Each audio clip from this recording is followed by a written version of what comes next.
ಸನ್ನತನೆ ನಡೀತಾ ಇದೆ. ಮಹೇಂದ್ರ, ಎಷ್ಟು ದಿನ ನಾ ಕಂಡ ಕನಸು ನನಸಾಗೋ ಸಮಯ ಈಗ ಬಂದಂತಾಯಿತು.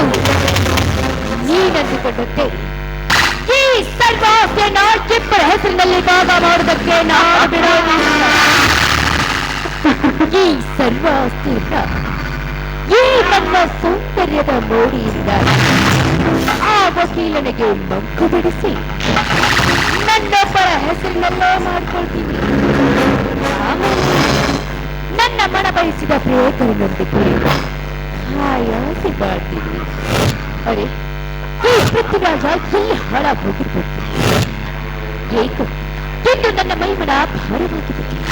ಎಂಥ ಹೊತ್ತಿನಲ್ಲಿ ನನ್ನ ಪ್ರಿಯತಮನಿ ಬಿಟ್ಟರೆ ಎಷ್ಟು ಆನಂದವಾಗ್ತಾ ಇತ್ತು.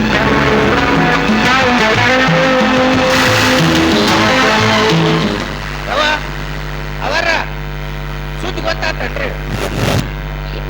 ಶಿರೋಳ ಲಕ್ಷ್ಮ ಬಸ್ರಿಗೆ ಯಾವಾಗ ಮಲ್ಲು? ಮನ್ಯಾಗ ಹೇಳತ್ರಿ 18 ಮುಗಿದ 19 ತಿಂಗಳು ತುಂಬ ಕೆಲಸ ಮಾಡ್ಯಾರತ್ರಿ. ಅದು ಕೇಳಿದ್ರತ್ರಿ ಆಕಿನ, ಯಾಕವ ಇಟ್ಟು ದಿವ್ಸ ಹೊಟ್ಟೆಗೆ ಹಾಕಿಟ್ಕೊಂಡ ಅಂದ್ರ 3 ವರ್ಷದ ಬರ್ತಡೆ ಮಾಡಿ ಅಡ್ಯಾಕತ್ರಿ. ಚಲೋ ನೋಡ್ರಿ, ಆಕಿ ಗನ ಹೆಣ್ಣು ಬಿರ್ಸರ ಶಿರೋಳ ಹೆಣ್ಮಕ್ಳು ಬಿರ್ಸದ್ರಿ ಭಾಳ ಸ್ವಚ್ಛ ನೋಡ್ರಿ. ಅದು ಒಲ್ ಬಿಡ. ಹೌದು ಮಲ್ಲು, ಕಾರ್ ಗಾಡಿ ಹೊಡಕ್ ನನ್ನ ಇಟ್ಕೊಂಡ್ರಿ. ಹೌದು, ಚಾವೇ ಕೊಡತ್ರಿ. ಅದೇ ಮಲ್ಲು, ನಿಮ್ಮ ಯಜಮಾನ್ರು ಕಾರ್ ತಗೊಂಡು ನಿನಗೆ ಕೋಟಿನ ಕಡೆನೇ ಬರೋದಕ್ಕೆ ಹೇಳಿದ್ರು. ಅದಕ್ಕೆ ಚಾವಿ ಕೊಟ್ರೆ ಇಲ್ಲಿ ಗೇರ್ ಹಾಕಿನಂದ್ರೆ ಅಲ್ಲೇ ನಿಂದ್ರಸ್ ಗಾಡಿ ಭಾಳ ಚಲೋ ಹೊಡ್ದಂತ ಸಾವುಕಾರ ನೋಡಿ ನಾನು ಕೆಲ್ಸಕ್ಕೆ ಇಟ್ಕೊಂಡ. ಈ ಮಲ್ಲು ನೋಡಾಕ ಎಷ್ಟು ಚಂದಾದಲ್ಲ.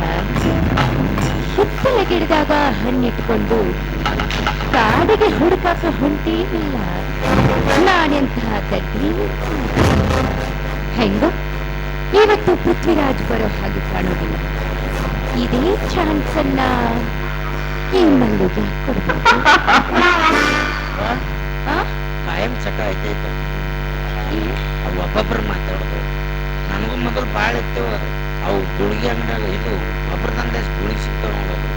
8 2 ಸಿಗ್ತಾವ. ಹಸಿರು ಗುಳಿಗೆ ತೊಗೊಂಡ್ಬಿಟ್ರ ಹಳದಿ ಗುಳಿಗೆ ಇದು ನಿಂದಿರ್ತವ, ಹಸಿರು ಗುಳಿಗೆ ಇಂಥದ್ದು ನಿಂದಿರ್ತದೆ.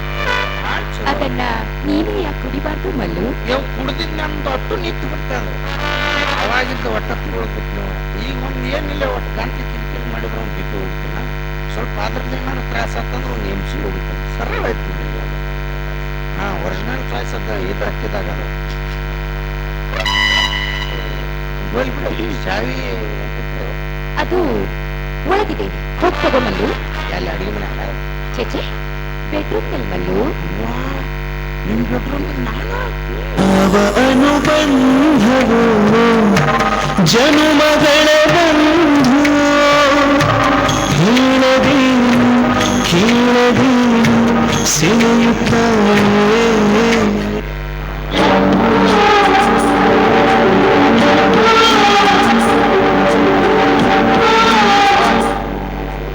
ನನಗೆ ನಾಚಿ ಬರಕತ್ತ. ನೀನ್ ನಾಚ್ಕೋಬೇಕಾಗಿದ್ದು ಈಗೆಲ್ಲ ಉಂಟು.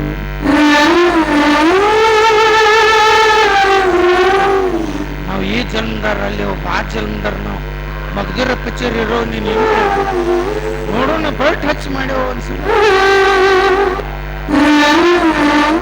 ಅನ್ಸು ನನ್ನೊಂದಳ ಈ ಜನ್ಮದಲ್ಲಾದ್ರೂ ಆಗ್ತಿಲ್ಲ.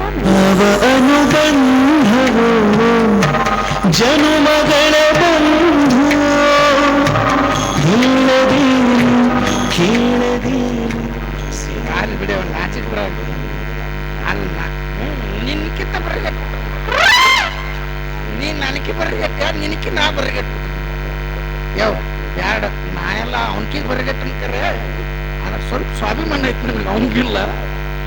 ಬ್ಯಾಡ ನಿಮ್ಮ ಬೆಡ್ರೂಮಿಗೆ ನಾವು ಬಂದ್ರೆ ನಮಗೆ ತಲೆ ಸುದ್ದೊಳಂಗಿಲ್ಲ. ನಾ ಎಲ್ಲ ಚಲೋ ಮನುಷ್ಯ ಊರಾಗತ್ತಾರ. ಆದ್ರೆ ಇನ್ನೊಬ್ರು ಬೆಡ್ರೂಮಿಗೆ ಸುಮ್ಮನೆ ಬರೋದು ಕನ್ಸಿಡರ್ ಇದಕ್ಕೆ ಅದು ಅಲ್ಲ. ಸುಮ್ಮನೆ ಬ್ಯಾಡ ಹಂಗೆಲ್ಲ ತ್ರಾಸ ಬೇಡ. ನಿನಗೂ ತ್ರಾಸ, ನನಗೂ ತ್ರಾಸ, ಮತ್ತು ನೋಡೋರಿಗೆ ತ್ರಾಸ, ನಮ್ಮಿಬ್ಬರಿಗೆ ಅಪ್ಪರಿಗೆ ತ್ರಾಸ ಅದೇನು. ಮತ್ತು ಅಲ್ಲಿ ದವಾಖಾನ್ಯಾಗ ನರ್ಸ್ಗಳಿಗೆ ತ್ರಾಸ, ಡಾಕ್ಟರ್ಗಳಿಗೆ ಸ್ಕ್ಯಾನಿಂಗ್ ಮಾಡೋರಿಗೆ ತ್ರಾಸ, ಮತ್ತು ತಾಯಿ ಕಡೆ ಮಾಡ್ಸೋರಿಗೆ ತ್ರಾಸ, ಎಲ್ಲರಿಗೂ ತ್ರಾಸ. ಅಟ್ಟೆಲ್ಲ ತ್ರಾಸ ಯಾಕಂತ ಸುಮ್ಮನೆ ಚಾಲು ಕೊಟ್ಟೆ ಅಂದ್ರೆ ಗಾಡಿ ತೊಗೊಂಡು ಸುಮ್ಮನೆ ಅನ್ಕೊಡ್ತಾರೆ. ನಾ ಯಾವುದು ತ್ರಾಸ ಇಲ್ಲ, ಸುಮ್ಮನೆ ತ್ರಾಸ ಇಲ್ಲ ಹೋಗ್ಬಿಡ್ತೀನಿ. ಯಾಕೆ ಸುಮ್ಮನೆ ನಿನಗೂ ತ್ರಾಸ ನನಗೂ ತ್ರಾಸ? ಯಾಕೆ ನೀವೇ ಹೊತ್ತುಕೊಂಡ್ರೆ ಏನಾಗುತ್ತೆ ಮಲ್ಲು? ಆಗಬಾರ್ದಕ್ಕವು ಮತ್ತೆ ಅವು ಇವು ಆಗಿಬಿಟ್ಟು ಅಂದ್ರೆ ಮತ್ತೆ ಅವನ್ನೆಲ್ಲ ತಗೊಂಡು ಇವ್ನು ಮಾಡಿ ಇವ್ನು ತಗೊಂಡು ಅವ್ನು ಮಾಡಿ ಅದನ್ನ ಇದನ್ನ ಮಾಡೋದ್ರೊಳಗೆ ನಮ್ದು ಆದಾಯ ಹೋಗತಿ. ಅದೆಲ್ಲ ಬೇಡ, ಹೋಗಿ ಚಾವಿ ತೊಗೊಂಡ್ರೆ ನೋಡು ಮಲ್ಲು, ಸುತ್ತಿ ಬಳಸಿ ಮಾತನಾಡೋ ಅಭ್ಯಾಸ ನನಗಿಲ್ಲ.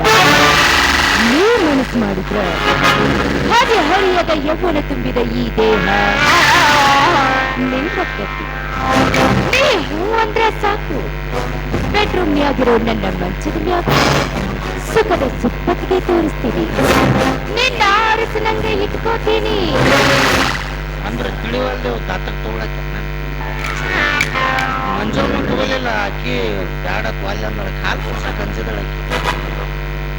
ನೀ ತತ್ತಕ್ ತೋಟ್ನಿಂದ್ರೆ ಚಲೋ ಆತ್ ಬಿಡಿ. ಮುದ್ದಿ ಮಾಡ್ಯವ ನನಗ ಸ್ವಲ್ಪ ಚಿಕನ್ ಪೀಸ್ ಹಾಕಿ ಟೇಟಸ್ ಇಡ್ರೆ ಹೊಟ್ಟೆ ಉರಿಸ್ರೆ ನಮ್ಮಂತಾರು ಮೂಗಿ ಕಿಸ್ ನೀವ ತಿಂದ್ರಿ. ನೀನು ಬಾ ಮಲ್ಲು. ಏನ್ ಮಾಡಿದ್ರೆ ಕರೆದ್ರೆ ಬಂದಿವ ಟೇಟಸ್ ನೆಪ್ಪುನ್ ಗ್ಲಾಸ್ ನೆಪ್ಪುನ ಹಿಂಗ ಅದ್ರ ಸೇವಾ ಇರ್ತದ. ಏನವ ಏನೈತಿ ಜೀವನದಾಗ ಹೋಗಬೇಕು ಮಣ್ಣಾಗ. ಯಾವಾಗ ಬಕ್ಕಿ ಮಲ್ಲು? ನೀ ಬಂದಂದ್ರೆ ಈಗ ಹೋಗ್ಬಿಡ್ತೀನಿ. ನೀವ ಬಟ್ಟಿಲ್ಲ ಸ್ಮೋ ಬಕ್ಕಿ ಎಣ್ಣೆ ಹಾಕ್ಬಿಡುದು ನನಗೆ ಅಲ್ಲಿಗೆ ತಂದು ನಿಂದಿರಿಸಿ ಬ್ಯಾಡ್ ಬಿಡುತ್ತೆ ಅಂದ್ರೆ ನೀವ ಮಾತಿನ ಅರ್ಥ ಮಾಡ್ತೀನಿ. ನೋಡು ಮಲ್ಲು, ಈಗಾಗಲೇ ನೀನು ಹುತ್ತದಲ್ಲಿ ಕೈ ಇಟ್ಟಿದ್ದೀಯ. ಈ ವಿಷ ಸರ್ಪಿನಿಯ ಕೈಯಿಂದ ಕೊಚ್ಚಿಸ್ಕೊಂಡು ಸತ್ತು ಹೋಗಬೇಡ. ಅಂದರೆ ನಾನು ಈಗ ಹುತ್ತದಲ್ಲಿ ಕೈ ಇಟ್ಟ ಮುತ್ತೈದೆ ಆಗಲಿ. ನನ್ನ ಶೀಲಕ್ಕೆ ಇದು ಇದು ಆಗಬಾರ್ದು. ನಾನು ಹುತ್ತದಲ್ಲಿ ಕೈ ಹಾಕಿ ಹಾವನ್ನು ತೆಗೆದು ಮುತ್ತೈದೆ ಆಗುತ್ತೇನೆ. ತರಿಸುವ ಹುತ್ತ ತರಿಸುವ ಒಳಗೆ ಹಾವ ಬಿಡವ. ನೋಡು ಮಲ್ಲು, ಬದುಕಬೇಕು ಅನ್ನೋ ಆಸೆ ಬೆಳೆದಿದ್ರ ಒಂದೇ ಒಂದು ಸಾರಿ ನನ್ನ ಮನಸ್ಸಿನ ಆಸೆಯಿಂದ ಈಡೇರಿಸು. ನಿನಗೆಷ್ಟು ಹಣ ಬೇಕೋ ಕೇಳು, ನಾ ಬಿಸಾಕ್ತೀನಿ. ಆದ್ರೆ ನನ್ನ ಮನಸ್ಸಿನ ಕಾಮಾಜ್ಞೆಯಿಂದ ಬಂಧಿಸದೆ ಹಾಗೆ ಹೋಗ್ಬೇಡ. ಈಗ ಆ ವಿಷಯ ನನಗೆ ಈವರೆಗೂ ಗೊತ್ತಾ ಇರ್ಲಿಲ್ಲ ಬಿಡವ. ಅಲ್ಲ, ಕೆಲವೊಂದಿಷ್ಟು ಮನಿ ಶ್ರೀಮಂತ ಹೆಣ್ಮಕ್ಳು ಹಿಂಗ ಕಾರ್ ಗಾಡಿ ಹೊಡೆಯವನ ಮೇಲೆ ಮನಸ್ಸು ಮಾಡುದು, ಇಲ್ಲ ಪಾಡ್ದಾಗ ಹೊರಗೆ ಕೆಲಸ ಮಾಡೋನ ಮೇಲೆ ಮನಸ್ಸು ಮಾಡುದು. ಲಾಸ್ಟಿಗೆ ಗಂಡುಗಳಿಗೆ ಏನಾರು ಗೊತ್ತಾತಂದ್ರೆ ತಪ್ಪೆಲ್ಲ ನಮ್ಮಂತವ್ರ ಮೇಲೆ ಬಡ್ರ ಮೇಲೆ ಹಾಕಿ ದರ್ಗಾ ಜೈಲ್ನಾಗ ಬುರ್ಗ ತೆಗ್ಸು, ಇಲ್ಲ ಅಂದ್ರೆ ಸಣ್ಣಂಗ್ ಮರ್ಡ್ರ್ ಮಾಡಿಸ್ಬಿಡು. ಬ್ಯಾಡ್ತಾಯಿ ಭಗವಂತ ರಟ್ಟಿ ಕೊಟ್ಟಾನ. ಈ ಮನಿ ಇಲ್ಲ ಅಂದ್ರೆ ಇನ್ನೊಂದ್ ಮನಿ ದುಡ್ಕೊಂತಿತ್ತೀನಿ ಅಂದ್ರೆ ಏನು? ನಿನ್ನ ರೊಕ್ಕ ರೂಪಾಯಿ ಆಸಕ ಉಂಡು ಮನಿ ಜಂತಿ ಅನ್ಸು ಅಂತೆ ನನಗೆ ಬ್ಯಾಡವ. ನಮ್ಮ ಅಪ್ಪ ಒಂದು ಮಾತು ಹೇಳ್ಯಾನ, ಗಂಡಸಂತ ಹುಡ್ಸಿನ ಮಗನ ಬೆವರು ಸುರ್ಸು, ಅದನ್ನು ಬಿಟ್ಟು ಕಾಂಡ ಹೆಂಡ್ರ ನೋಡಿ ಜೊಲ್ಲು ಸುರಿಸ್ಬೇಡ ಅಂತ ಹೇಳ. ನಾನು ಬಡವನ ಇರ್ಬೋದು, ಸ್ವಾಭಿಮಾನ ಐತಿ. ಈ ಸಲ ಕಬ್ಬಿನ ಸೀಸನ್ ಬತ್ತು, 2 ಕೋತಾ ತಗೊಂಡು ಹೋದ್ನ ಅಂದ್ರೆ ಹೊಟ್ಟೆ ತುಂಬತತ್ ನಂದು. ಹೋಗು, ನಿನ್ನ ಬೇಡ ಏನು ಬೇಡ. ನೋಡು ಮಲ್ಲು, ನನ್ನ ಮಾತನ್ನ ನಿರಾಕರಿಸಿ ಹೋದದ್ದೇ ಆದ್ರೆ ನೀನೀ ಮನೆ ಹಾಸ್ಟೆಲನ್ನ ಸಹಿತ ದಾಟೋದಿಲ್ಲ. ಹುಷಾರ್. ನೀ ನನ್ನ ಇಂಚಿಂಚು ಕತ್ತರಿಸಿದ್ರು ಚಿಂತಿಲ್ಲ, ನಾ ಈ ಕೆಲಸಕ್ಕೆ ಒಪ್ಪುವುದಿಲ್ಲ. ನನ್ನ ಕಾಮದಾಹವನ್ನ ಈಡೇರಿಸಲಿಲ್ಲ ಅನ್ನೋ ಒಂದೇ ಒಂದು ಕಾರಣಕ್ಕಾಗಿ ನನ್ನ ಮಾವನ ಮೇಲೆ ಸುಳ್ಳು ಆಪಾದನೆಯನ್ನ ಹೊರಿಸಿ ಈ ಮನೆಯಿಂದಾನೇ ಹೊರ ಹಾಕಿದೆ. ನನ್ನ ಕಾಮದಾಹವನ್ನ ಈಡೇರಿಸಿಕೊಳ್ಳಲು ಎಲ್ಲಿ ನನ್ನತ್ತೆ ಅಡ್ಡಿ ಆಗ್ತಾಳೋ ಅಂತ ಇಲ್ಲ ಸಲ್ಲದ ಕಥೆನ ಕಟ್ಟಿ ಭಿಕ್ಷೆ ಬೇಡೋದಕ್ಕೆ ರೋಡಿಗಡ್ದೆ. ಇಷ್ಟೆಲ್ಲ ಮಾಡಿದವಳು ನಾಡು, ಇನ್ನು ನಿನ್ನಂಥವನು ನನಗ್ಯಾವ ಲೆಕ್ಕ? ನೋಡು ಮಲ್ಲು, ನನ್ನ ಮಾತನ್ನ ನಿರಾಕರಿಸಿ ಹೋದದ್ದು ಆದ್ರೆ ಚೀರಾಡಿ ಜನ ಕೂಡಿಸ್ತೀನಿ. ನನ್ನ ಹಿಡ್ಕೊಳಕ್ ಬಂದಿದ್ದ ಅಂತ ಕತೆ ಕಟ್ತೀನಿ. ಸಾಯೋವರೆಗೂ ಜೈಲು ಕಂಬಿ ಎಣಿಸೋ ಹಾಗೆ ಮಾಡ್ತೀನಿ. ನೋಡಲ್ಲ, ಜೈಲಿನಲ್ಲಿ ಬಿದ್ದು ಸತ್ತು ಹೋಗೋದಕ್ಕಿಂತ ಒಂದೇ ಒಂದು ಸಾರಿ ನನ್ನ ಮನಸ್ಸಿನ ಆಸೆಯಿಂದ ಈಡೇರಿಸು. ಬಾಮಲ್ಲು.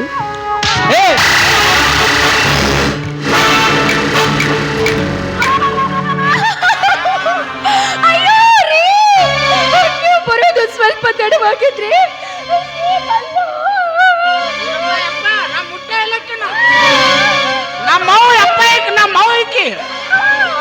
Wow, fantastic fantastic. ಇಲ್ಲಿನ ಕಾಮ ಚಪಲತೆ ನಟನೆಯನ್ನು ಕೊಂಡು ನಿಮಗೆ ಆಸ್ಕರ್ ಪ್ರಶಸ್ತಿ ಕೊಡ್ಬೇಕಾಯ್ತಲ್ಲ.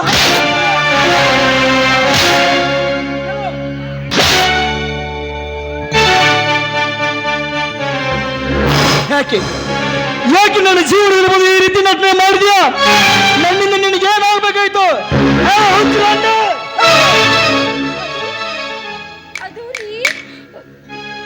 ಹೇಳ್ತೀನಿ, ನನ್ನ ನೇಡು ಮಾಡಬೇಡಿ. ಇಲ್ಲಿವರೆಗೂ ಹಣದ ಮೇಲಿರೋ ವ್ಯಾಮೋಹದಿಂದ ನನ್ನ ತಾಯಿ ಹೇಳಿದ ಹಾಗೆ ಕೇಳ್ತಾನೆ ಬಂದೆ. ಆದ್ರೆ ನನಗೆ ಹಣ ಇರಬೇಕಾಗಿತ್ತು, ಹುಡುಕ್ತಾ ಇದ್ದೆ. ಅಂತ ಸಮಯದಲ್ಲಿ ನಿಮ್ಮ ಪರಿಚಯವಾಯಿತು. ಎಲ್ಲಿ ನಿಮ್ಮ ಸಿರಿ ಸಂಪತ್ತನ್ನ ದೋಚ್ಕೊಂಡು ಹೋಗೋದಕ್ಕೆ ನನ್ನ ಅತ್ತೆ ಮಾವ ಅಡ್ಡಿ ಹಾಕ್ತಾರೋ ಅಂತ ತಿಳಿದು ಅವರ ಮೇಲೆ ಇಲ್ಲ ಸಲ್ಲದ ಆಪಾದನೆಯನ್ನ ಹೊರಿಸಿ ಮನೆಯಿಂದಲೇ ಹೊರ ಹಾಕಿದೆ. ಎಷ್ಟಕ್ಕೆಲ್ಲ ನಾನೇ ಕಾರಣರಿ. ನಂದು ತಪ್ಪಾಯ್ತು, ದಯವಿಟ್ಟು ನನ್ನನ್ನು ಕ್ಷಮಿಸ್ಬಿಡ್ರಿ. ಬಾಯಿ, ಹೆಣ್ಣಿನ ಮಾತು ಕೇಳಬಾರದು, ನೆರಳಿನ ಬೆನ್ನು ಹತ್ತಬಾರದು ಅಂತ ಈ ಹೆಣ್ಣು ಎಂಬ ಮಾಯೆಯ ಬೆನ್ನು ಹತ್ತಿ ನನ್ನ ಮುತ್ತಿನಂತ ರತ್ನಗಳನ್ನು ಕೈದುಕೊಂಡ ಪಾಪಿ ನಾನು. ಇಲ್ಲ ಸಲ್ಲದ ನನ್ನ ತಲೆಯಲ್ಲಿ ತುಂಬಿ ನನ್ನ ಮನಸ್ಸನ್ನೇ ಕಲ್ಲು ಮಾಡಿ ಈ ಕೈಗಳಿಂದ ನನ್ನ ತಂದೆ ತಾಯಿಗಳ ಹೊರಗೆ ಹಾಕಿದಲ್ಲ ಎಂತ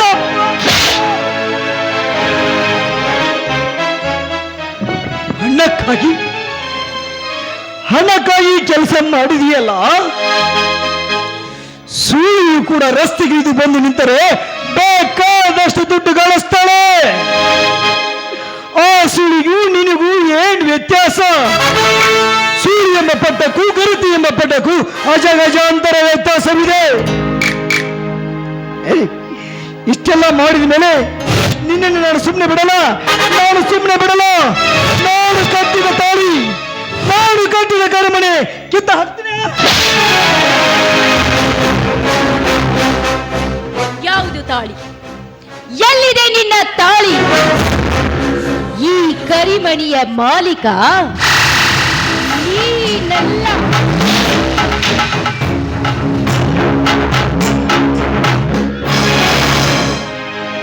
ಕರಿಮಣಿ ಮಾಲೀಕ ನೀನಲ್ಲ. ಈ ಕರಿಮಣಿ ಮಾಲೀಕ ನೀನಲ್ಲ. ಕರಿಮಣಿ ಮಾಲೀಕ ನೀನಲ್ಲ. ಹೌದು,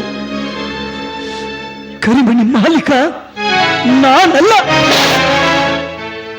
ಧರ್ಮೇಚ್ಛೆ, ಅರ್ಥೇಚ್ಛೆ, ಕಾಮೇಚ್ಛೆ, ನಾಥೇಚ್ಛ ರಾಮಿ ಎಂದು ಸಪ್ತಪತಿ ತುಳಿದು ಈ ಸಮಾಜದ ಮುಂದೆ ನಿನ್ನನ್ನು ಸತಿಯನ್ನಾಗಿ ಸ್ವೀಕರಿಸಿಕೊಂಡು ಬಂದಿದ್ದರೆ ಈ ಸಮಾಜದ ಗುರು ಹಿರಿಯರು, ತಂದೆ ತಾಯಿಗಳು ಇವಳು ಮಹೇಂದ್ರನ ಹೆಂಡತಿ ಅಂತ ಈ ಸಮಾಜ ಒಪ್ಪಿತ್ತು. ಈ ನಿನ್ನ ಅಂಗ ಸೌಂದರ್ಯಕ್ಕೆ ಮನಸೋತು ನೀನು ಹೇಳಿದಾಗೆ ರಿಜಿಸ್ಟರ್ ಆಫೀಸ್ ಹೋಗಿ ಮಾಲೆ ಬದಿಸ್ಕೊಂಡು ಬಂದು ಇವಳು ನನ್ನ ಸತ್ಯ ಅಂತ ಹೇಳಿದ್ರೆ ಈ ಸಮಾಜ ಒಪ್ಪುವುದ? ಪ್ರೀತಿ ಪ್ರೇಮ ಅಂತ ನಿನ್ನ ಬೆನ್ನು ಹತ್ತಿ ನನಗೆ ನೀ ಮೋಸ ಮಾಡಿದ್ಯಾ, ಮೋಸ ಮಾಡಿದ್ಯಾ. ಆದ್ರೆ ಇವಾಗ ಗೊತ್ತಾಯ್ತು, ನಿನ್ನ ಕರಿಮಣಿ ಮಾಲೀಕ ದುಡ್ಡು ದುಡ್ಡು ದುಡ್ಡು ಅಂತ ನಿನ್ ಮಗ ಬೇಕಾಗಿಲ್ಲ. ಹಲೋ, ನನ್ನ ತಂದೆ ತಾಯಿ ಹೇಳಿದ್ರು ನಾನು ಹುಡುಕ್ತೀನಿ, ಅವ್ರ ಕಾಲಿಗೆ ಶರಣ ಹಾಕ್ಸ್ತೀನಿ. ನಾನು ಬರುವವರೆಗೂ ಸ್ವಲ್ಪ ಮನೆ ಕಡೆ ಜೋಪಾನ.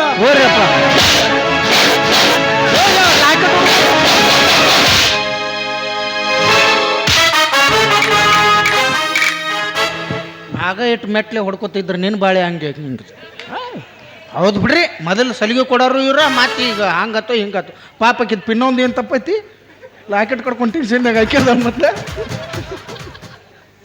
ಪಾಪ ಅದ್ರ ಚಿಂತೆಗೆ ಆಗಿರ್ತತಿ. ಇದರ ಹಿಂಗೆ ನೀವು ಹಾಲು ಕಿಸದು ಹೋಗ್ಬಿಡಾರ.